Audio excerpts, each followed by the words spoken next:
number in the top 20% of Americans, which is a record high. And it's something that economists have been concerned about because it means the economy is basically being held up by a smaller and smaller share of the population. So it means that if rich people stop spending, the economy just stops moving and we're all screwed. But even in the meantime, a ton of people close to the bottom, they were already screwed. That's just their normal existence. So when someone says, hey, buddy, GDP is up, stock market's up, consumer spending's up, the question you have to ask is, we're not paying taxes this year. Trump just approved another $8.6 billion to Israel.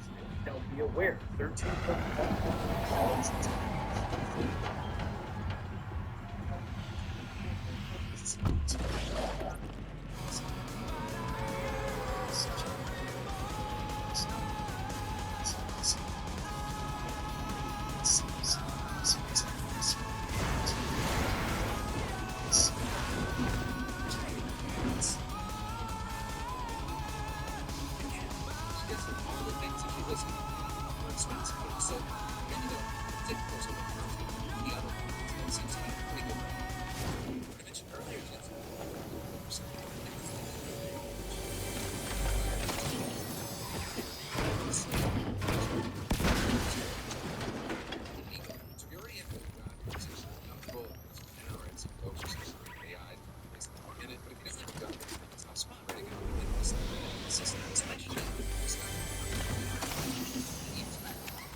right now. We haven't seen that since like 2012, and the economy has been since.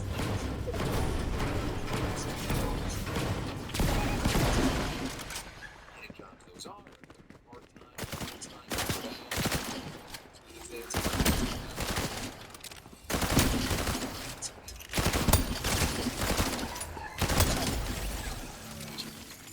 it's more and more likely that you get a job like your degree was. 22% of recent college graduates were classified as unemployed, the highest.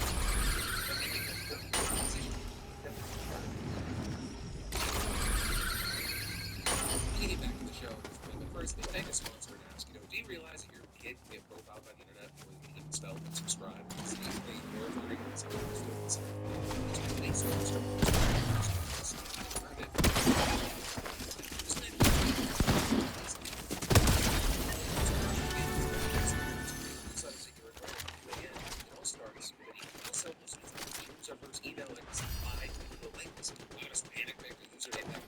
And now you live with the consequences.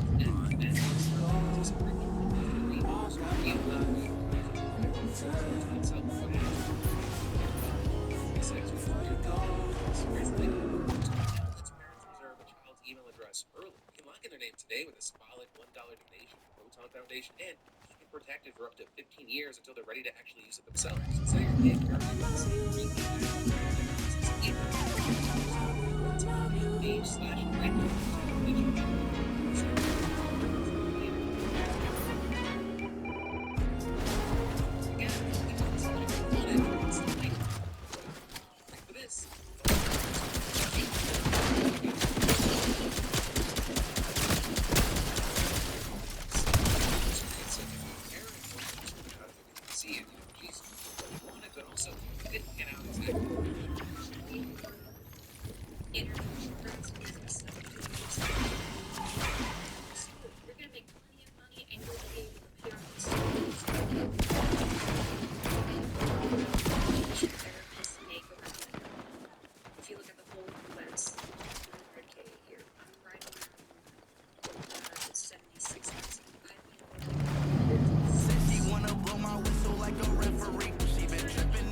side of the ledger.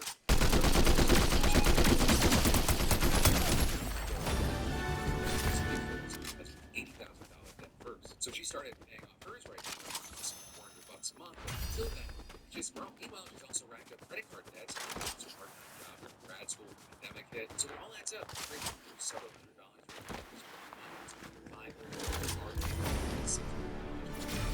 Eric helps. It costs $1,900 for yourself.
fast as workers earn. And there are many, many reasons for that. Password sanctuary. Access granted. Welcome to the 7 secure audio server. Now decrypted. Status reports of all 7 members. It's low. So to pay someone to take care of you in a very labor-intensive fashion means you have to pay American wages, which are very high. It's one reason why education is expensive, because education is also very labor-intensive. So as a result, for the number of U.S. adults say that last year, they've scanned workers from getting healthcare that they needed and doesn't cost. That's something that we've also heard. So honestly, you go to the doctor. It's just I put that off because it's one of the things. It's something I can worry about later. So I should be taking care of that. It's one of the things. You know, threat date or non-immediate medical things I'd like to take care of, but I just, because I don't know how much it's going to cost, because the policy is unclear, because the coverage seems to be changing to be less ideal for the workers, then I don't want to go initiate these procedures, initiate these visits, and then end up left with a big bill that I can't pay. The second guy, Peter, he told us how he was a specialist that's supposed to be in network, so he's expecting a $20, $30 copay, but a simple office visit ended up costing $50 to $200. For the first guy you heard, James, he described repeatedly having to choose between a copay at the doctor, his phone bill, his trash bill, car insurance, gas, or some other necessity. Savings though, we're paid by paycheck to paycheck. And he's not alone. This year, nearly a quarter of all U.S. households live paycheck to paycheck, according to Bank of America. When you're living that kind of existence, you're one surprise away from what I like to call being seriously fucked. Right? We heard people who got there thanks to unexpected medical bills, credit car repair, you name it. One woman even resorted to a predatory lender and told the car is the matter. The car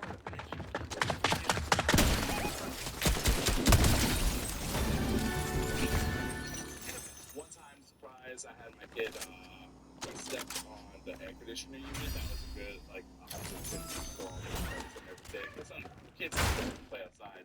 If you know the new house here, they got into our shed where we have the water for the well, and he's hit him tight with the pipe first.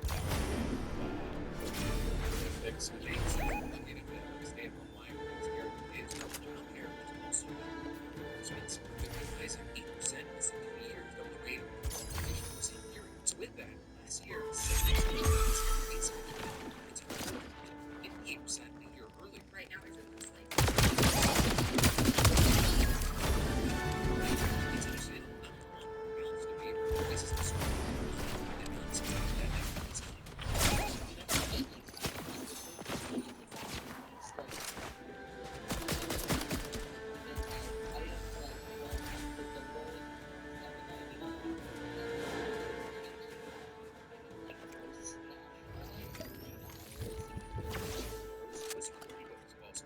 Natural gas prices rising twice as much as wages over the past year. Electricity is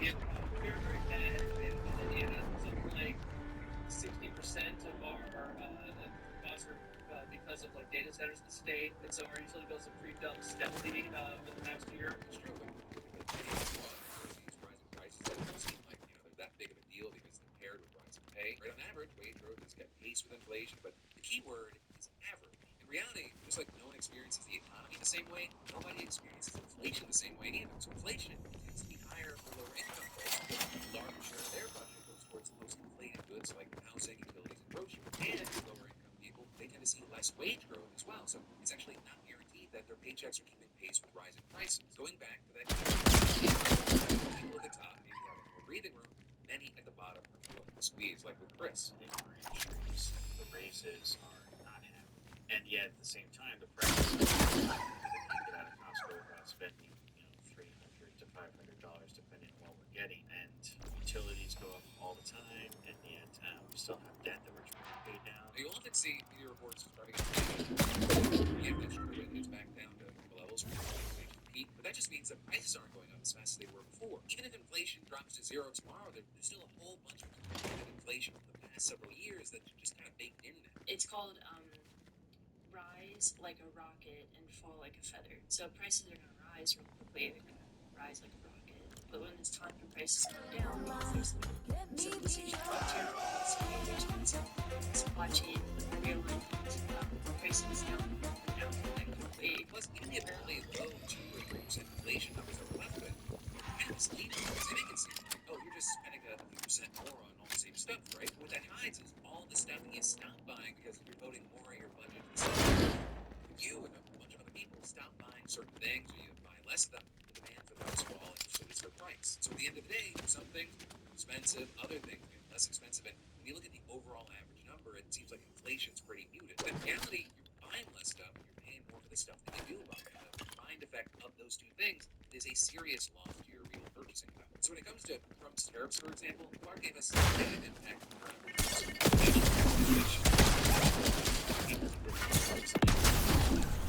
cost of basic necessities goes up. And it's not true. Full household debt reaching nearly $19 trillion. So credit card debt, 23 trillion, mortgage balances over 13 trillion, auto balances 1.67 trillion. And almost 5% of all that debt is in some stage of delinquency, which is actually a pretty normal number historically speaking, but you don't have to be delinquent to feel the squeeze of monthly debt payment. Or just take auto loans. Prices for both new and used cars soared after the pandemic. Car insurance rates have more recently spiked. Repair bills, they've climbed 63% since 2020. Or, take mortgages. According to the National Association of Realtors, average principal and interest payment has doubled since 2020. And then it's not just buying. Renting's more expensive too, going up 36% since 2020, according to Zillow. So between 2009 and I don't know mid 2010s, housing was quite affordable, and then it was starting to rise again. And the big shock came like in 2022 to today. And there were a number of reasons for that. There was a lumber shortage, the cost of construction labor grew dramatically, and remote work, working in the suburbs, so space and apartments. So there were surveys saying where they were living was expensive. That percentage rising to just over half for Gen Z as opposed to under a fifth for baby boomers. Right today, your average young married couple needs 70% of their household income.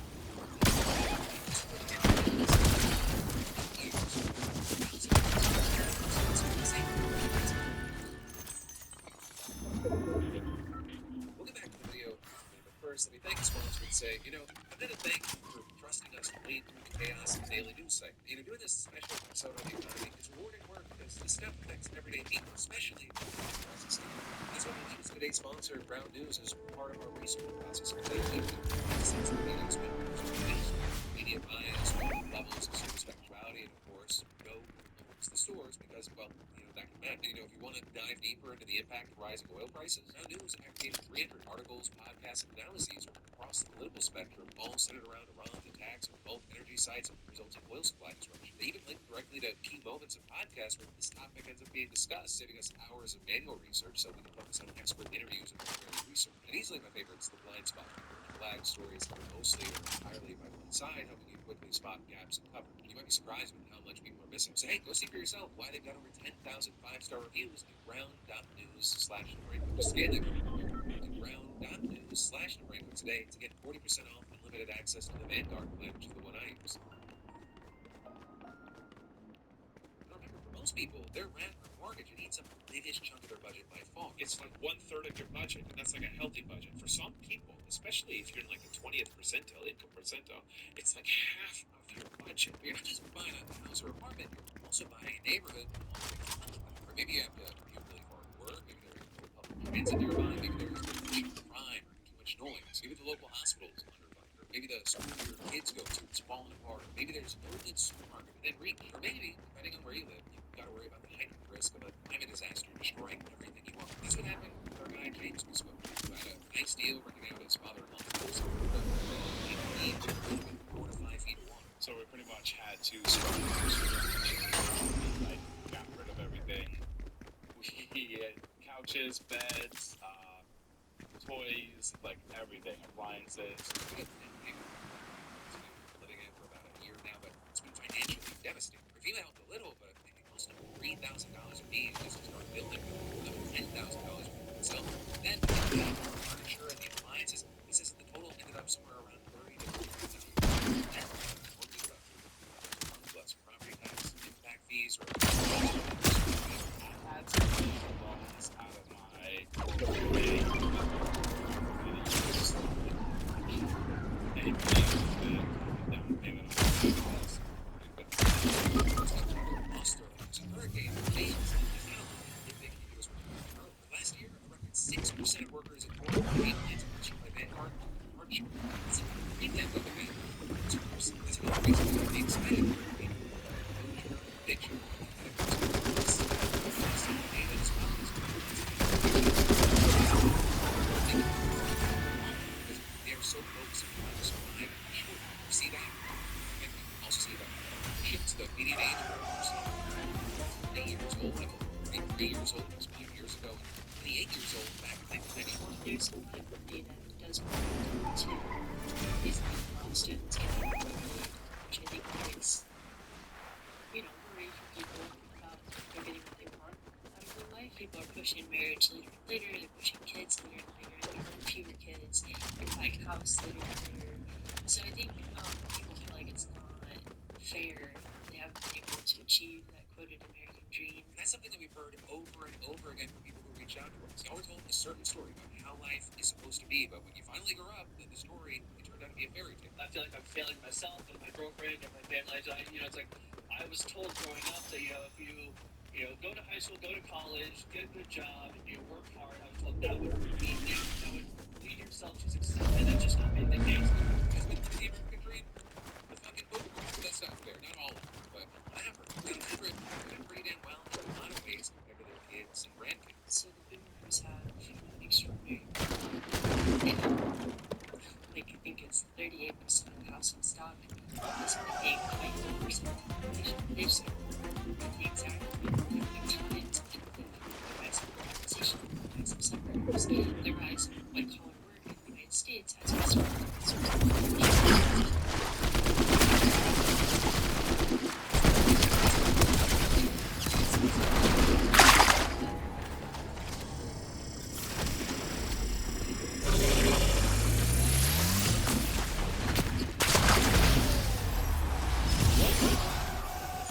So that's there's a concept. So we have $84 trillion wealth transfer happening, graceful transfer industry, but these backgrounds haven't talked to their kids about what an inheritance would look like. They've also got more political influence, not just because of their money, but also because they vote more, so government policies often designed with them in mind, meaning that they get cool stuff like tax breaks and don't have to spend as much. Meanwhile, we're all spending the most on them in the form of Medicare and Social Security. But also, I'm not trying to be like, hey, fuck old people. Sure, your parents, they're fine, they're lovely. I don't actually know if that's true. They could be. What I'm trying to say is that when it comes to the K-shaped economy, a lot of the inequality that some people on the top half of the K and others on the bottom half, it's not just economic, it's generational. Whether it's the stock market, the housing market, the job market, inflation, or consumer spending, older people have a better financial position. With that said, I don't want to make it sound like they're better off in every single way, but they had no shortage of their own problems when they were our age, and we're benefiting from our own historical developments as well. So inequality has been, but this is a measure of relative inequality. What is the gap between